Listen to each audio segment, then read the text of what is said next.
දැන් මම කිව්වා ද්විතීයික විභජනය කියන්නේ මොකක්ද කියලා. ද්විතීයික විභජනය කියන්නේ මෙන්න මේ තියෙන සේවා දෙපාර්තමේන්තුවේ අගය මේ දෙපාර්තමේන්තුවටත් මේ දෙපාර්තමේන්තුවටත් විභජනය කරලා දාන එක. මෙහෙමයි. සමහර වෙලාවට එකම දෙපාර්තමේන්තුවට විභජනය වෙන්නත් පුළුවන්. ඒක අර කටපාඩම් කිරිල්ලක් නෑ. ගානේ දීලා තියෙන හැටියට තමයි අපි මේක කරන්න ඕනේ. ගොඩක් වෙලාවට වර්ධන දෙපාර්තමේන්තු දෙකටම විභජනය කරන්න කියලා. ඒ කියන්නේ වගේ නිෂ්පාදන දෙපාර්තමේන්තු දෙකටම සේවා දෙපාර්තමේන්තුවේ අගේ විභජනය කරන්න කියලා තමයි කියන්නේ. ඒක තමයි ද්විතීයික විභජනය කියන්නේ. අපි බලමු ඒක කොහොමද කරන්නේ කියලා. අපිට මේ දෙවනි ගැළපිල්ලේ කියනවා ගබඩා දෙපාර්තමේන්තුවේ මුළු පොදුකාර්ය පිරිවැය 11 සහ නිමැවුම් දෙපාර්තමේන්තු අතර එක් දෙපාර්තමේන්තු විසින් ඉදිරිපත් කරන ලද අමුද්‍රව්‍ය අධ්‍යාචනා පත්‍ර සංඛ්‍යාවට බෙදා දක්වන්න. ඒ කියන්නේ මෙන්න මේ තියෙන අමුද්‍රව්‍ය අධ්‍යාචනා පත්‍ර සංඛ්‍යාව තියෙන්නේ. අන්න ඒකට මෙන්න මේ කියන 600 බෙදා දක්වන්න කියන එක තමයි කියන්නේ. ඒ කියන්නේ මේ 600 බෙදන්න ඕනේ මොකේද? මෙන්න මේ අමුද්‍රව්‍ය කියන එකේ ගානට. එතකොට ඔයාලට දීලා තියෙන අමුද්‍රව්‍ය කියන එකේ කොටසේ ඔයාලට දීලා තියෙන අනුපාත දෙකක්. 11 වලට 30යි. නිමෙවුම් තියෙනවා 11 30යි නිමෙවුම් 20යි. එතකොට මේක ඔයාලට තවත් කුඩා කරලා ඇයි 3ට 2 අනුපාතයට. ඒ කියන්නේ මේක 3ට 2 අනුපාතය. මේක තමයි අන්තිම අනුපාතය. එතකොට ඔයාගේ සේවා දෙපාර්තමේන්තුවේ පිරිවැය 3ට 2 අනුපාතයට තමයි බෙදාගෙන කරන්න ඕනේ. එතකොට අපි බෙදාගෙන කරලා බලමු 600. 600 හොදට මතකයි පිරිවැය බෙදන්න ඕනේ මේ 5න් වැඩි කරන්න ඕනේ 3. ඒකව දන්නවා මේ වෙද්දි. එකයි 120 කියන 123න් වැඩි කරාම වාට එනවා 360. 120 මෙතන දෙකෙන් වැඩි කරාම වාට එනවා 240. මේක තමයි ද්විතීයික විභජනය කියන්නේ. ඊට වඩා මෙතන තියෙන 600ම අඩු කරත හැකි. එතකොට වඩා මෙතෙන්ට අන්තිමට එන යාගේ බිඳුවයි මේ යාගේ නැහැ. හොඳට මතක තියාගන්න මේක කරන්නේ වාගේ නිෂ්පාදන දෙපාර්තමේන්තුව වල තමයි නිෂ්පාදන පිරිවෙල ඍජුවම වෙන්නේ. එතකොට වාගේ නිෂ්පාදන පිරිවෙල ගණනය කරන ලේසි වෙන්න තමයි මේ සේවා දෙපාර්තමේන්තුවේ තියෙන නිෂ්පාදන පිරිවෙල වාගේ නිෂ්පාදන දෙකටම දාන්නේ. මොකද එතකොට ලේසි වාට. ඊට පස්සේ කිසි ප්‍රශ්නයක් නැහැ. එතකොට හරියටම ලේසි වාට නිෂ්පාදන පිරිවෙල ගණනය කරන්න. නිෂ්පාදන පොදුකාර්ය පිරිවෙල. අන්න ඒක තමයි ඒකෙම දාන්නේ. දැන් අපි එකතුන් කරමු. ද්විතීයික විභජනය ඉවරයි. ඔයාලා දැන් දන්නවා ප්‍රාථමික විභජනය කියන්නේ මොකක්ද? ද්විතීයික විභජනය කියන්නේ මොකක්ද කියන්නේ? හරි. එතකොට මෙතන එකතු වෙනවා 0.10 ඉදිරි එකක් 1400. එතකොට මෙතන එකතු වෙනවා තරයි ඉදිරිය 91240.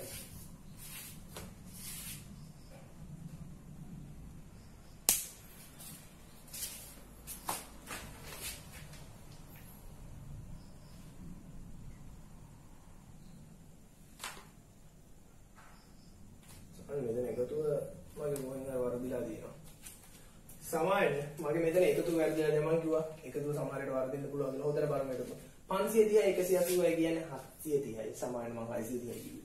730ට 60ක් එකතු වුණාම 790යි 890යි 890යි 980යි සමායන 980 මෙතෙන් දෙන්න 880 නෙමෙයි. ඒකට සමායන වට 0.14 ඉතිරි එක 13යි 1340යි. එතකොට ඕක තමයි ඔයාගේ ද්විතීයික විභජනයෙන් ඔයාට ආ උත්තරේ. දැන් ඔයාට තියෙන්නේ මේ තියෙන්නේ මොකද්ද? මේ හොඳට කල්පනා කරන්න. මෙන්න මේ තියෙන දෙකෙන් අග වෙන්නේ මොකද්ද මේ දෙකෙන්? මේ තියෙන්නේ මේ 1340 කියන්නේ මොකද්ද? 11 දෙපාර්තමේන්තුවේ ගිය පොදුකාර්ය පිරිවෙල ටික. 11 දෙපාර්තමේන්තුවට අදාළ නිෂ්පාදන පොදුකාර්ය ටික.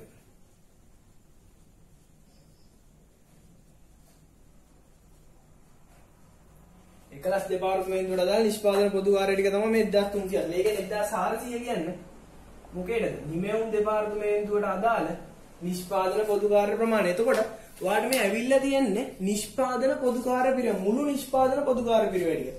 පොතේ මතක තියෙන මේවා මුළු නිෂ්පාදන පොදුකාර්ය පිරිවෙල ටික. නිෂ්පාදන පොදුකාර්ය පිරිවෙල. හරි. මුළු ගානම ඔයාලට ආවා. හැබැයි පොඩි ප්‍රශ්නයක් තියෙනවා. ඔයාලා මුලින්ම නිෂ්පාදන පිරිවැය හොයද්දි ඒකකයකට යන නිෂ්පාදන පිරිවැය හොයලා ඒකක සංඛ්‍යාව වැඩි කරලා තමයි මුළු නිෂ්පාදන පිරිවැය ගන්නෙ. මෙතෙන්දී ඔයාලට තියෙන්නේ මුළු නිෂ්පාදන පොදුකාර්ය පිරිවැය විතරයි. හැබැයි ඔයාට මෙතෙන්දී හොයාගන්න තව එකම එක දෙයක් තියෙනවා. ඒක තමයි ඒකකයකට නිම 11 දෙපාර්තමේන්තුවෙන් ඒකකයකට කොච්චර නිෂ්පාදන පිරිවැයක් යනවද පොදුකාර්යය. නිමෙවුම් දෙපාර්තමේන්තුවෙන් කොච්චර නිෂ්පාදන පොදු කාර්ය පිරිවැයක් ඒකකයකට යනවද? අන්න ඒක ඔයාලට හොයන්න තියෙනවා. හරි. අන්න ඒකට තමයි ඔයා අන්තර්ග්‍රහණය කරන්න ඕනේ කියන්නේ. අන්තර්ග්‍රහණයට සුදුසු පදනමක් මත අන්තර්ග්‍රහණය කරනවා. හැබැයි ඔයාලට ගානේ ගොඩක් වෙලාවට ගානේ හැම වෙලේම ඔයාලට තියෙන සීමිත කාලයක් accounts වලට. ඒතකොට ගානේ ඔයාලට හැම වෙලේම ඔයාලට අවශ්‍ය තොරතුරු දීලා තියෙනවා. මේකෙත් අන්තර්ග්‍රහණය කරන්න අවශ්‍ය තොරතුරු දීලා තියෙනවා. දැන් ඔයාලට ඔළුවේ වැඩ කරනවා අයිය අපි අන්තර්ග්‍රහණය කරන්න කියලා. මොකද මෙතන දීලා තියෙන මුළු පිරිවැය ටික අපිට ඕනේ එක ඒකකයක් හදන්න 11 වලින් කොච්චරයිද? එක එකයක් හදන්න නිමියුම් වලින් කොච්චරයිද කියන එක තමයි අපිට ඕනේ. අන්න ඒ හින්දා තමයි අපි මේක අන්තර්ග්‍රහණය කරන්නේ. ඒක හොඳට මතක තියාගන්න. එතකොට අපි අන්තර්ග්‍රහණය කරද්දි මෙහෙමයි. අපි මුලින්ම 11 දෙපාර්තමේන්තුව ගමුකෝ. 11 දෙපාර්තමේන්තුව ගමු. 11 දෙපාර්තමේන්තුව ගත්තොත් අපි ගන්නෙ 11 දෙපාර්තමේන්තුවේ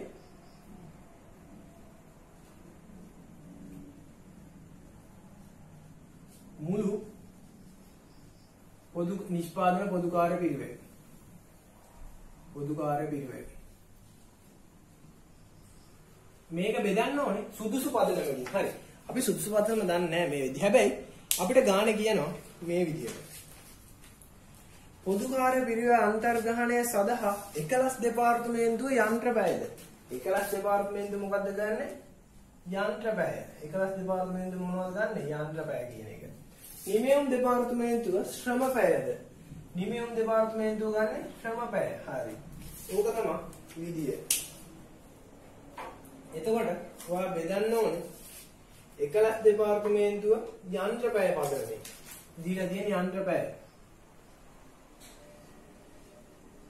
යන්ත්‍රපැය තමයි ඔයාගේ දීලා තියෙන පදනම. එතකොට ඔයා බෙදන්න ඕනේ යන්ත්‍රපැය පදනමට. එතකොට බලමු යන්ත්‍රපැය කොච්චර තියෙනවද කියලා. යන්ත්‍රපැය පදනමට තමයි අපි බෙදන්න ඕනේ. හරි. අපි ඒක බෙදලම බලමු.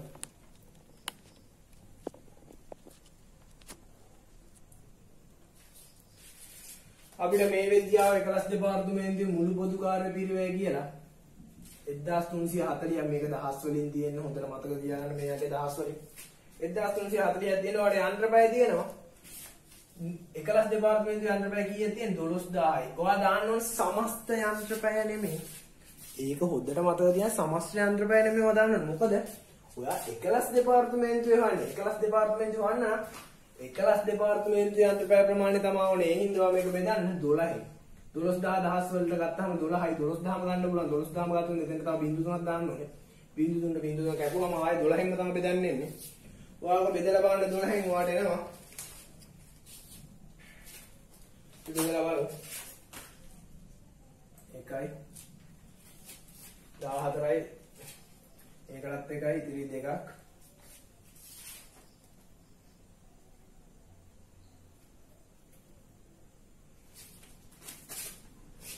ඉතිරි 2ක් එතකොට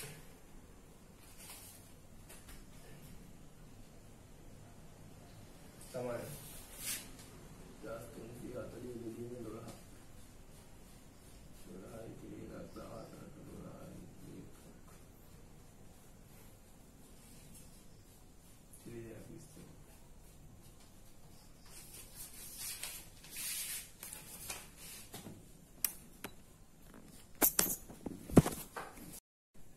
තව පාරක් ඔයාලගෙන් සමාවිල් යනවා. මගේ තව පාරක් මෙතන එකතු කරලා තියෙනවා. මෙතන එකතු වෙන්නේ 960යි සමාවෙන්න. ඒකට මගේ එකතු වැරද්දක් තියෙනවා. ඔයාලා ඒක මේව ගන්න එපා. 960යි මෙතෙන්ට එන්නේ 1320. මේ දාලා තියෙන ලක්කන් ටික හරිය එකතු පොඩි වැරද්දක් තියෙනවා. ඒතකොට මෙතෙන්ට වාට එන්නේ 1320. 1320 තමයි ඔයා 12000න් බෙදන්න ඕනේ. බෙදාගෙන මේ දුන්න කැපුවා. 1312න් බෙදලා බලන්න. කයි 12 ඉතිරි එකක් 12ට 110යි. ඔයාලට එනවා 110. මේ 110 කියන එකේ තේරුම මේ ඉන්නේ රුපියල් 110ක් කියන එක. මේ 110 කියන එකේ තේරුම තමයි යන්ත්‍ර පැයකට රුපියල් 110ක් යනවා.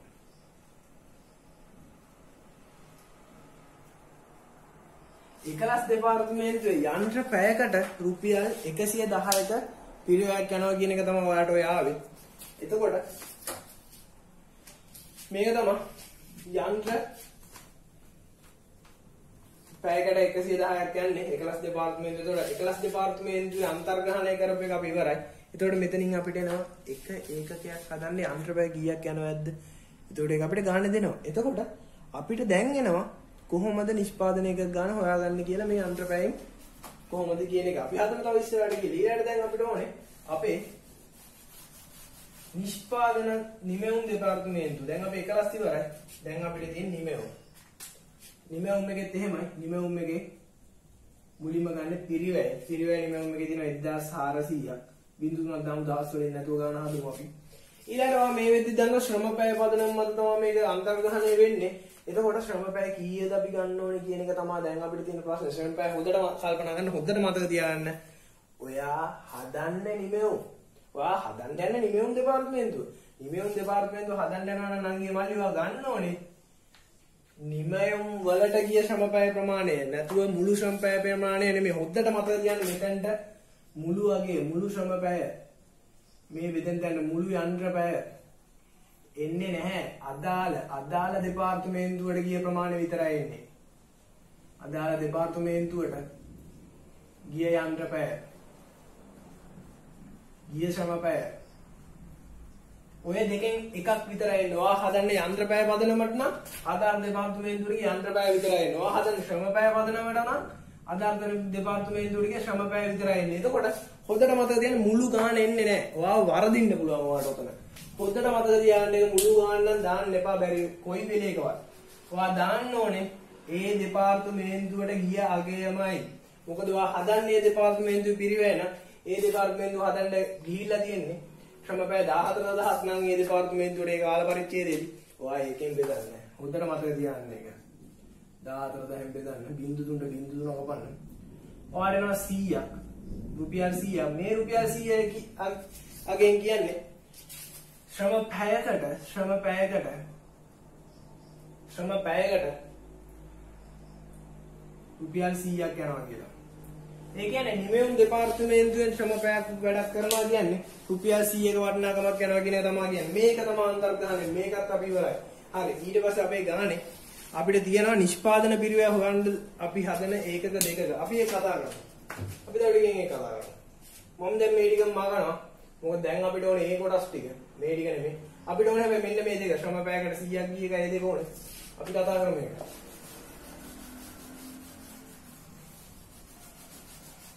අපි ගොඩක් දේවල් ඉවරයි දැන් මේ කොටසේ. පොදු කාර්ය පිරිවැය පත්‍රිකාවේ. ඒකට වාට કોઈ පදනම් වල තමයි පොඩි ප්‍රශ්නයක් එන්නේ බෙදද්දි.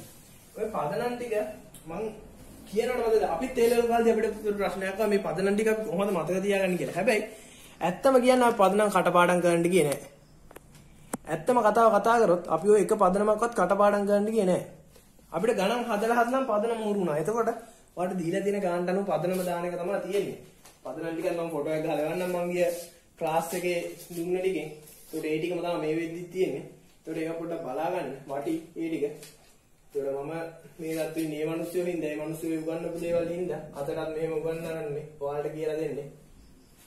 හරි. ඊට පස්සේ අපිට ගාන කියනවා අපි මුළු නිෂ්පාදන පිරිවෙන් අපේ ගන්න මුළු නිෂ්පාදන පිරිවෙන් 120 එකතු කරලා තමයි අපි ලාභාන්තිකය දාන්නේ. හරි මුළු නිෂ්පාදන පිරිවෙන් 120කින් තමයි අපි ලාභාන්තිකය ගන්න. අපිට තව තොරතුරු වගේක් දීලා තියෙනවා. අපි මේ අපේ මේ ආයතනය හදනවා මුලින්ම ABC කියන නිෂ්පාදනයක් ඊට පස්සේ හදනවා PQR කියන භාණ්ඩ දෙකක්. මේ විදිහට භාණ්ඩ දෙකක් හදනවා. එතකොට මේ භාණ්ඩ දෙකට යම් කිසි දේවල් ටිකක් දීලා තියෙනවා. මුලින්ම තියෙනවා මේ භාණ්ඩ දෙක එක ඒකකයක් හදන්නේ. එක ඒකකයක් සඳහා ගිය දේවල් දීලා තියෙනවා මේ දෙකේම. මේකෙත් එක ඒකකයක්. හරි. අපි බලමු. මුලින්ම දීලා තියෙනවා ගත කළ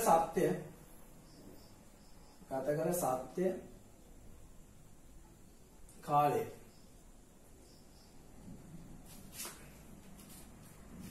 ගත කළ සත්‍ය කාලය කියලා මෙහෙම එකක් දීලා තිනවා. ඒකේ මුලින්ම තියෙනවා 11 දෙපාර්තමේන්තුවෙන් මේකට පැය 2යි. මේක පැය වලින් තියෙන්නේ. එකලස් දෙපාර්තමේන්තුවේ ABC භාණ්ඩය හදන්න පැය 2යි. PQR භාණ්ඩය හදන්න පැය 4ක් ගිහිල්ලා තිනවා. ඒ කියන්නේ ශ්‍රම පැය නෙමෙයි යන්ත්‍ර පැය මේ කියන්නේ. ඊළඟට නිමෙවුම් දෙපාර්තමේන්තුවේ ශ්‍රම පැය 3යි. යන්ත්‍ර ශ්‍රම පැය 3ක් සහ ශ්‍රම පැය 2ක් ගිහිල්ලා තියෙනවා. ඔය භාණ්ඩ දෙක අරන් ඊළඟට නිෂ්පාදන පොදු කාර්ය පිරිවෙය කියන කොටසක් දීලා තියෙනවා. නිෂ්පාදන පොදු කාර්ය පිරිවෙය. එතකොට මෙතන එකක් නෑ. ඒක අගේ අපි හොයන්න ඕනේ. ඒවා අපි හොයන්න ඕනේ. ඒවා අපිට හොයලා දීලා නෑ.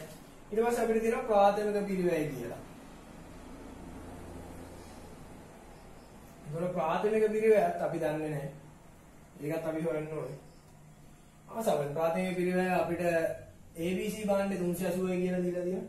ඊළඟ විකුණුම් මිල අපිට දීලා තියෙනවා. අපිට මේක දීලා නැහැ මේක දීලා තියෙන 1200. මේක තමයි දීලා තියෙන තොරතුරු ටික. දැන් අපෙන් ප්‍රශ්න ටික අහනවා. දැන් අපෙන් ප්‍රශ්න ටික අහනවා ඒගොල්ලෝ. ඒගොල්ලෝ අපෙන් අහනවා පළවෙනි මේක. අපි මුල් ප්‍රශ්න ටික උත්තර හොයලා ඉවරයි. ඒගොල්ලෝ මුලින්ම ABC එකේ නිෂ්පාදන පොදු කාර්ය සහ මේ ටික දැන් අපිට ඕනේ නැහැ. ABC වල නිෂ්පාදන පොදු කාර්ය සහ විකුණුම් මිල. අපි මුලින්ම අහන්නේ ABC වල නිෂ්පාදන පොදු කාර්ය පිරිවෙය සහ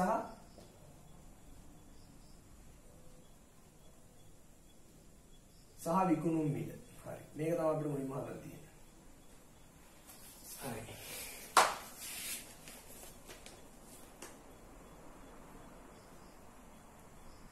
මේ නිෂ්පාදන පොදු කාර්ය පිරිවෙය නෙමෙයි. මෙතන අහනවා ඇත්තේ ඔය නිෂ්පාදන පොදු කාර්ය පිරිවෙය තමයි. හරි.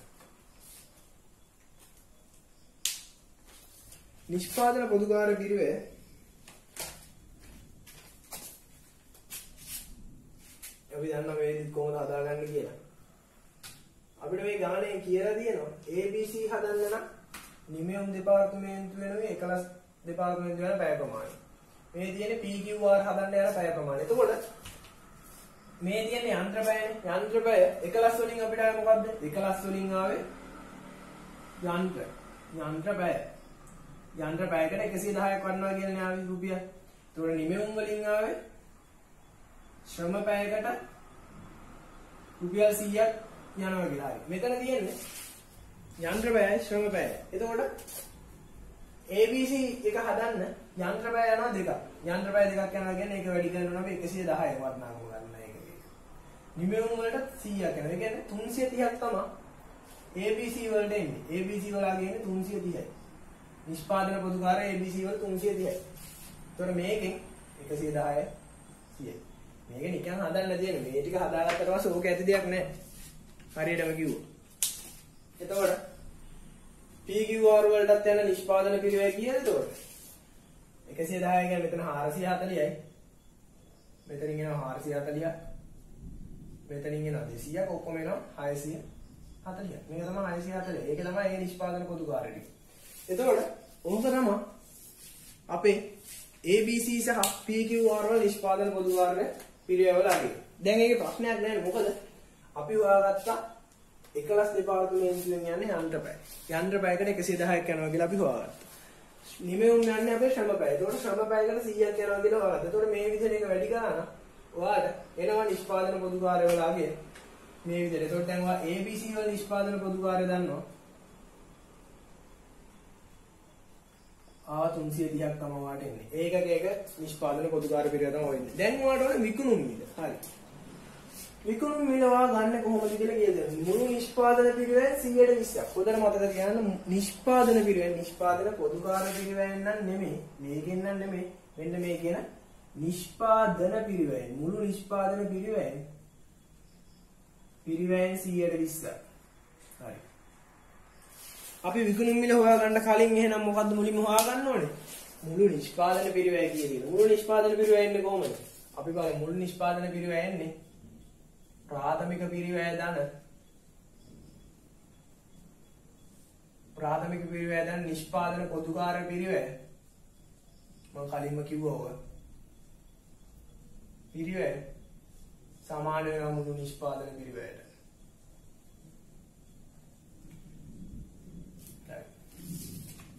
මෙතනින් අහන්නේ අපේ ඒකකයක විකුණුම් මිල. එතකොට අපි මේ හදුවේ ඒකක වලට අදාළව.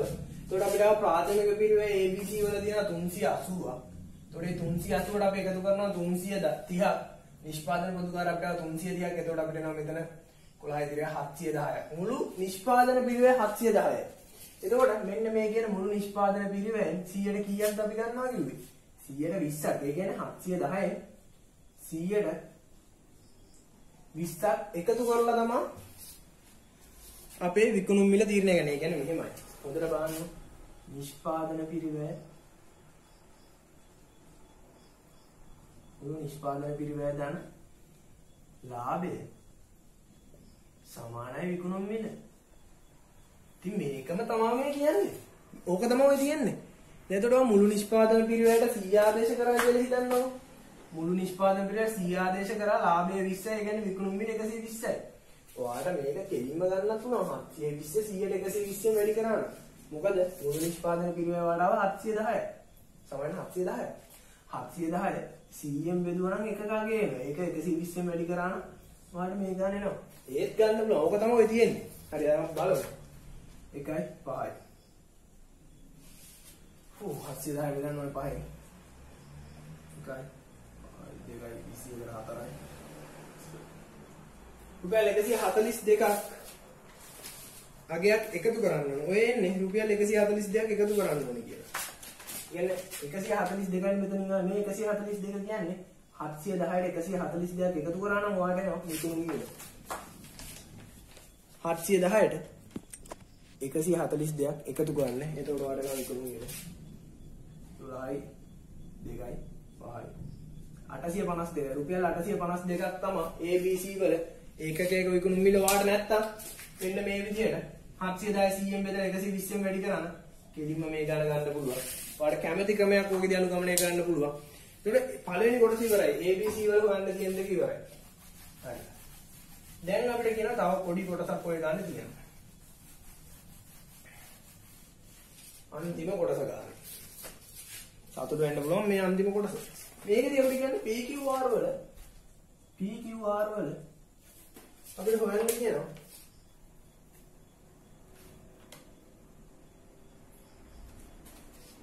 නිෂ්පාදන පොදුකාර පිරිවෙල සහ මෙතන මේ හොයාගත්ත අපිට ආව 800 මම මතක නැහැ ගන්න. 852ක් වෙන්නේ. නිෂ්පාදන පොදුකාරය සහ ප්‍රාථමික පිරිවෙල. අපිට මේක තමයි PQR වල හොයන්න කියලා කියන්නේ. අපි බලමු මේක හොයන්න කොහොමද කියලා. හරි. මේ විදියමයි අපිට දැන් නිෂ්පාදන පොදුකාරය හොයන්න තියෙනවනේ මේකේ. හරි. නිෂ්පාදන පොදුකාරය හොයන්න තියෙනවා අපිට. හැබැයි හොඳට කල්පනා කරලා බලන්න මේ ගානේ හැටියට අපිට ප්‍රාථමික පිරිවෙල කියලා තියෙනවද අපිට මේකේ? PQR වල ප්‍රාථමික පිරිවෙල තියෙනවද? නෑ අපි ප්‍රාථමික පිරිවෙල දන්නේ නෑ. ඒතකොට මෙතෙන්ට ගානක් අපි තාම දන්නේ නෑ. නිෂ්පාදන පොදුකාර පිරිවෙල නම් අපි දන්නවා 640යි කියලා. හැබැයි අපි දන්නේ ප්‍රාථමික පිරිවෙල කීයද කියලා. ඒතකොට ප්‍රාථමික පිරිවෙල හොයා ගන්න ඕනේ. කොහොමද අපි ප්‍රාථමික පිරිවෙල හොයන්නේ? කොහොමද ප්‍රාථමික පිරිවෙල නැතුව ඒක හොයාගෙන යන්නේ? හරි අපි බලමු ඒක කොහොමද. මුලින්ම අපි නිෂ්පාදන පොදුකාර මේ වෙද්දිත් හොයාගෙන ඉවරයි. ඒතකොට පළවෙනි කොටස හරි 640ක් මේ වෙද්දිත් දාලා ඉවරයි. ඒක හරි. දැන් අපිට තියෙන්නේ ප්‍රාථමික පිරිවෙල කොහොමද හොයන්නේ කියන්නේ. හරි. එහෙම. පොතට බලන්න මේ ගාන්ධි හැමෝම වාට එක දෙයක් දෙන්න. විකුණුම් මිල දීලා තියෙනවා. විකුණුම් මිල දීලා තියෙනව නේද? හරි. මම ඔයාලට කලින් අතන සූත්‍රයක් පෙන්නුවා නේද? මුළු නිෂ්පාදන පිරිවෙල දන්න ලාභය සමානයි විකුණුම් මිල. මෙතන වෙනස් වෙනවා. මෙතන මුළු පිරිවෙලට ලාභය එකතු කරනවා නම් මුළු පිරිවෙල කියලා දාන්න. ගානට අනුව වෙනස් කරන්න වගේ සූත්‍රය. අපිට මේ ගාන්ති කියන්නේ මුළු නිෂ්පාදන පිරිවෙල දන්න ලාභය සමාන විකුණුම් මිල. එතකොට ඔයා මුළු නිෂ්පාදන පිරිවෙල ගන්න. මුළු නිෂ්පාදන පිරිවෙල 100 කියන එක ආදේශ කරනවා. මේක ආදේශකයක්. 100යි ලාභය බලාපොරොත්තු වෙනවා 20ක්. ඒ කියන්නේ විකුණුම් මිල 120යි. හරි. දැන් ඔයාලට දීලා තියෙන මොන තොරතුරුද? ඔයාලට මුළු නිෂ්පාදන පිරිවෙල නැහැ ලාභය නැහැ. හැබැයි ඔයාගේ විකුණුම් මිල තියෙනවා. විකුණුම් මිල කීයද? 1200යි. විකුණුම් මිල තියෙනවාට 1200ක්. මේ 1200 කියන එක 120නේ. එතකොට ඔයා මේ 1000 කියන 1200 බෙදන්න 120ෙන් වැඩි කරන්න මෙන්න මේ කියන 100ෙන්. ඔයා ඔන්න ඔය කියන 100ෙන් වැඩි කරනවා ඔයාට එනවා මුළු නිෂ්පාදන පිරිවෙල. මේක වැඩි කරන 100ෙන් ඔයාට එනවා මෙන්න මේකගේ. හරිම ලේසි එතකොට ඔයාට. මේකට මේකම 10යි 10000යි. මුළු නිෂ්පාදන පිරිවැය සමාන 1000යි. 1000යි මුළු නිෂ්පාදන පිරිවැය වලට ගිහිල්ලා දෙන්නේ කීයද? 1000යි. එතකොට මුළු නිෂ්පාදන පිරිවැය 1000යි. ඒ කියන්නේ මෙතෙන්ට 1000ක් එන්නේ උත්තරේ. දැන් ඔයා දන්නේ ප්‍රාථමික පිරිවැය විතරයි. ඒ කියන්නේ ඔය 1000න් 640 අඩු කරා නම් වාට එනවා ප්‍රාථමික පිරිවැය. හොඳට බලන්න. ඒක හරියම ලේසි. 1000 ගන්නවා. 1000 ඇවිල්ලා තියෙන මේ දෙක එකතු කරනවානේ. එතකොට මේක එකක් මේක අඩු කරා නම් වාට ප්‍රාථමික පිරිවැය හොයා ගන්න හරියම ලේසි. එතකොට වාට එනවා මෙතන රුපියල් 360. 360ක් තමයි වාගේ ප්‍රාථමික පිරිවැය. වාට එන ප්‍රාථමික පිරිවැය 360යි. මේ විදිහට තමයි වාට ගන්න හදන්නේ. මේ විදිහට තමයි වාගේ A level ගන්න ගොඩක් දුරට එන්නේ. ඔය විදිහට වා ගන්න හදන්න ඔය විදිහට හිතලා. අමාරු නෑ. ලේසි. කිසිම අවුලක් වෙන්නේ නෑ ඔය විදිහට හිතලා ඇදුවා. ඔයාලට මොකක් හරි ප්‍රශ්නයක් තිබුණොත් අනිවාර්යෙන් කමෙන්ට් එකේ හරි මුකේ හරි දාන්න කියලා දෙන්න බලාපොරොත්තු වෙනවා. මේ පාර A level ලියන අයට විශේෂයෙන් මේකද කරන්නේ ඒගොල්ලන්ට. මොකක් හරි අවුලක් තිබ්බොත් අනිවාර්යෙන් දාන්න නම් ඒ මල්ලිය මම අනිවාර්යෙන් කියලා දෙන්නම්.